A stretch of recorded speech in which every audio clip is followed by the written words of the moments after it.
어제부터 보는 이 17장은 두 마리 독수리에 대한 비유입니다. 한 마리는 바벨론을 상징하는 독수리고 또 한 마리는 애굽을 상징하는 독수리입니다. 이 중에 바벨론이란 독수리가 융성을 가져다주는 독수리라는 거죠. 그리고 애굽이란 독수리는 패망을 가져다주는 독수리다라는 겁니다. 그것이 1절에서 10절까지 비유의 말씀입니다. 자, 바벨론이 융성을 가져다 줄 것이다 라는 예언을 또 다른 의미로 뒤집은 것이 바로 22절부터 24절까지 말씀입니다. 궁극적으로는 예수님을 또 가리키기도 예표하기도 하는 것이죠. 결국 예수를 따르고 또 하나님의 뜻을 따르는 자들은 이렇게 융성하게 될 것이다.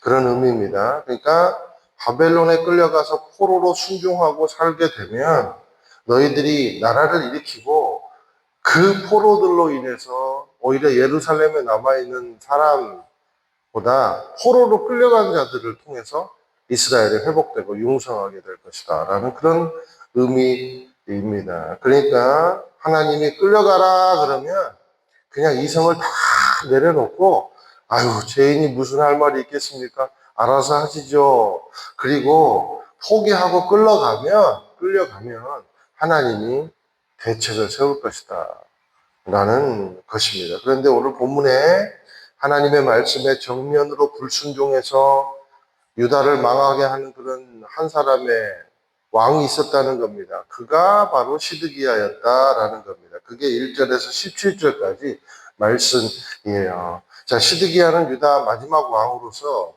바벨론이 세운 허수아비의 왕입니다. 바벨론이 꽂은 거예요. 시드기야를. 그런데 이 시드기야가 바벨론을 배신을 합니다.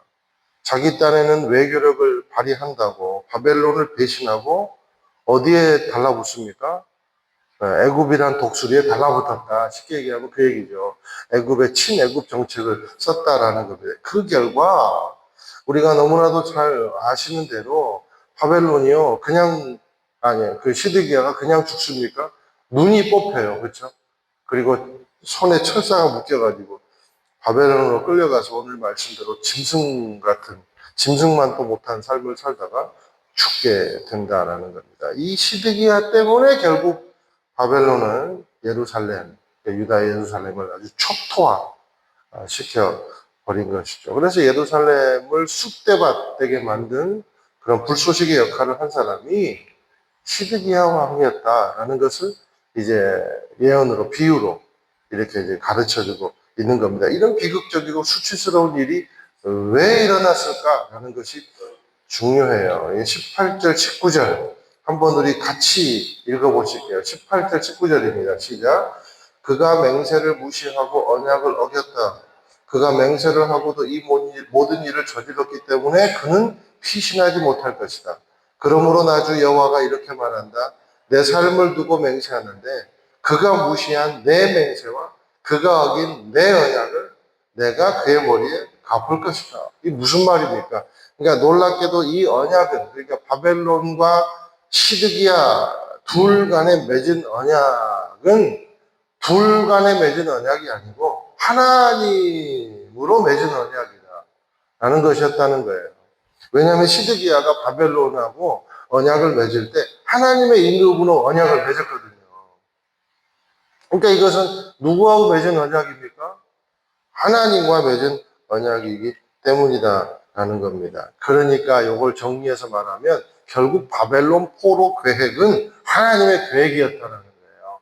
유다를 회복시키시고 다시 사람을 만들어가지고 그래서 융성하게 하려는 그런 계획이었는데 누가 그것을 안 지킨 거예요? 시드기야라는 사람이 지키지 않았다라는 겁니다. 그래서 10절에 보니까 바벨론은 하나님이 허락하신 동쪽바람, 동풍 같은 존재였다. 하나님이 허락하신, 그러니까 하나님이 동풍을 허락하신 그것을 막을 존재는 애굽도 아니고 너희 자신도 아니고 아무도 없다라는 겁니다. 그런데 시드기야는 아무것도 아닌 애국을 의지해서 오히려 예루살렘을 망하게 하고 수치스러움을 가져오는 도구가 되었다라는 것이죠. 이것을 통해서 우리가 알 수 있는 것은 무엇입니까? 두 독수리, 그러니까 애국도 바벨론도 의지의 대상이 아니고 언약의 하나님, 명령하신 하나님이 결국 의지의 대상이 되어야 된다라는 것입니다. 그러니까 우리가 이 세상을 살아가면서 수많은 이 세상이 그래요. 수많은 힘이라는 독수리가 날아다녀요. 그렇죠? 뭐 사람이라는 독수리, 법이라는 독수리, 이념이라는 독수리, 여러분이 믿고 있는 어떤 의지라는 그리고 뭐 논법이라는 그런 것들, 철학이라는 그런 독수리들이 지금 이 세상에 엄청나게 많이 날아다니며 그것을 여러분이 이제 갖다 붙드는 거죠. 그게 아니고 하나님만이 의지 대상이다. 그럼 이 땅에 살아남는 길은 무엇인가?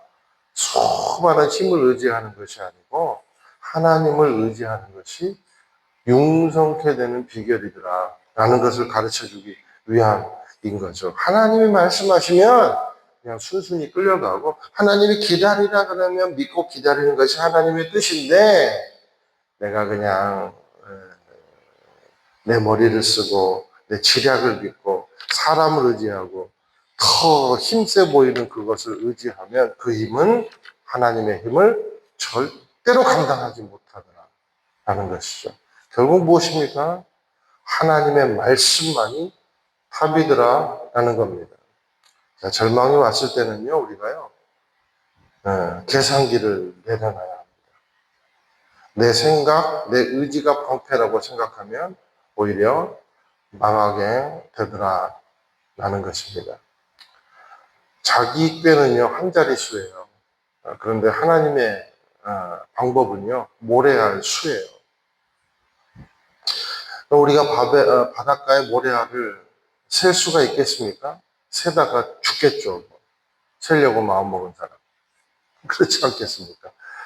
그렇듯 지금 당장은 하나님의 뜻을 우리가 알 수가 없어요. 그러므로 우리가 해야 될 일은 뭡니까? 하나님의 성품을 신뢰해야 된다는 겁니다. 설마 망하게 하려고 바벨론으로 우리를 끌고 오게 하셨을까? 그럴 리는 없어. 하나님은 우리를 통해 지금 이 죄 많은 우리들을 다시 정금같이 나가게 하고 도저히 우리가 중독에 빠진 우리들을 고치게 하시려고 하나님은 마지막 방법을 쓰시는 거야. 하나님은 우리를 훈련시키시는 거야. 결국은 하나님은 약속의 하나님이고 언약의 하나님이시니 하나님의 계획은 믿기만 하면 반드시 이루어질 거야 라고 그냥 포로로 끌려가 순종하는 편이 가장 지혜로운 길이더라 라는 것입니다. 우리도 상황이 좋지 않으면 힘센 사람이 먼저 생각나고 그리고 기도보다는 말씀보다는 인간과 환경을 의지하는 그러니까 세 보이는 독수리들을 붙잡을 때가 많다라는 것이죠. 그럴 때마다 우리가 나는 망해도 예수님만 해서 망해가겠습니다. 나는 자빠져도 예수님 앞으로 자빠지겠습니다. 그러고 나가면 희한하게 그게 살아나게 되는 비결이더라 라는 겁니다. 마치 다니엘의 세 친구가 풀무불에 타 죽었으면 타 죽었지 하나님을 놓는 것은 우리 못하겠습니다. 그리 아니하실지라도 하면서 달려들었더니 예수님과 춤추는 안 망하고 살아남는 그러니까 우리가 진짜 안 망하고 살아남는 비결이 뭡니까? 이 수많은 유혹과 그리고 헷갈리는 그런 여러 가지 싸움들 속에서 우리가 살아남는 비결은요 예수님 붙잡는 거라는 거죠. 그리스도인의 인생은 그리스도 안에 있을 때 살 수 있다는 겁니다. 그래서 우리가 성령을 뭐라고 말합니까? 살리는 영이라고 말하고 그리고 예수님을 뭐라고 말합니까? 생명을 살게 하시는 분으로 말씀하지 않습니까? 인생에 고난이 왔을 때 예수님이 우리 안에서 일하실 수 있도록 성령이 우리 삶을 조명하고 견인할 수 있도록 내려놓고 나아가는 삶이 가장 좋은 수임을 기억하게 되시기를 예수님의 이름으로 축원을 드립니다. 하나님은 반드시 언약을 이루시는 분이십니다. 하나님의 언약을 신뢰하십시오. 오직 거기에만 우리의 소망이 있다는 생각을 가지고 사십시오. 그것이 인생을 융성케 하는 비결이 될 줄로 믿습니다.